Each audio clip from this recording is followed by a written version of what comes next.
আমি যেহেতু এই বিভাগের সাংগঠনিক সম্পাদক, এই বিষয়ে একটু কথা বলে নেই আগে।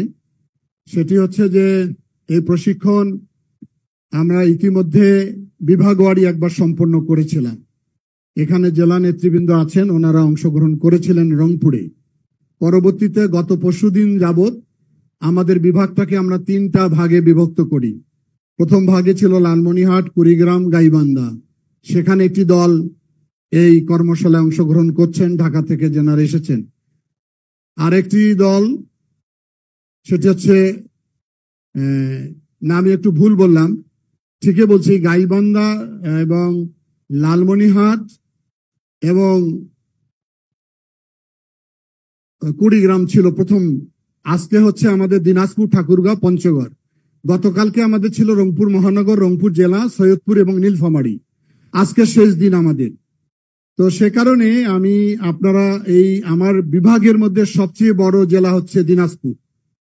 তো দিনাজপুরের অংশগ্রহণকারী সংখ্যাও বেশি। আপনারা একটু নিশ্চুপ শান্ত থাকলে সব কথাগুলো আশ্বস্ত করতে পারবেন। কেন এই কর্মশালার উদ্দেশ্য হচ্ছে আমাদের আগামী দিনে রাষ্ট্র কিভাবে পরিচালিত হবে। নতুন বাংলাদেশের স্বপ্ন বাংলাদেশের মানুষ দেখতে পাচ্ছে। একটি গণতান্ত্রিক বাংলাদেশ, একটি মানবিক বাংলাদেশ, একটি বৈষম্যহীন বাংলাদেশ, একটি দুর্নীতিমুক্ত বাংলাদেশ, যে স্বপ্ন আমাদের প্রিয় নেতা তারেক রহমান আমাদের মাঝ থেকে দেখতে পাচ্ছেন। সেটার জন্য তার এই সংগ্রামে বা যাত্রায় আমরা সবাই হলাম সাথী বা অংশগ্রহণকারী। শুধু উনি ভাবলে হবে না, আমাদেরকেও ভাবতে হবে।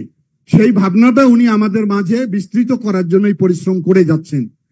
আমরা বিভাগওয়ারি করার পর জেলায় আজকে এসেছি। এরপরে আপনারা উপজেলায় গিয়ে ইউনিয়ন নেতা দেখে এই একই ধরনের কর্মশালা আপনারা করবেন। এখানে একটি কথা বলি আমি, যে উনি একটি যুগান্তরীকারী স্লোগান বলতেন আমাদের বলার জন্য। আমরাও বলছি, আপনারাও বলেছেন।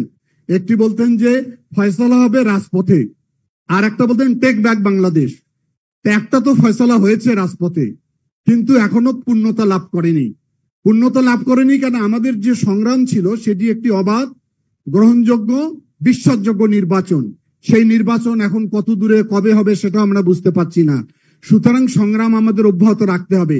টেক ব্যাক বাংলাদেশের কথা উনি বলেছেন, সেটারই আলোকে কিন্তু 31 দফা বাংলাদেশকে ওই রাষ্ট্রের ওই অবস্থায় তৈরি করতে হবে। রাষ্ট্র কাঠামো মেরামত, অর্থাৎ রাষ্ট্রের সমস্ত কাঠামোকে ফেসিবাদ সরকার ধ্বংসে পরিণত করে দিয়েছে। সুতরাং সেই কাঠামোগুলোকে ঠিক করতে হবে।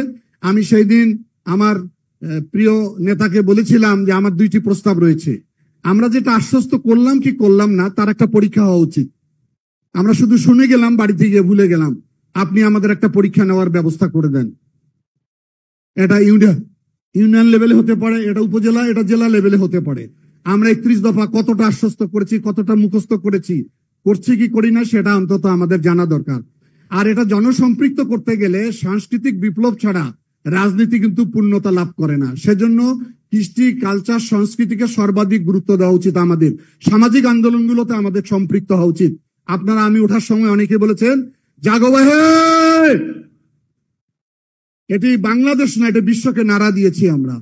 একটি সামাজিক, একটি জন আকাঙ্ক্ষা আন্দোলনকে, এই ধরনের আন্দোলনে যাতে আমরা সম্পৃক্ত হই, জনগণের পাশে থাকি, জনগণের আকাঙ্ক্ষাগুলোকে নিয়ে আমরা যেন সবাই কাজ করি, এটাই হলো আমাদের উদ্দেশ্য।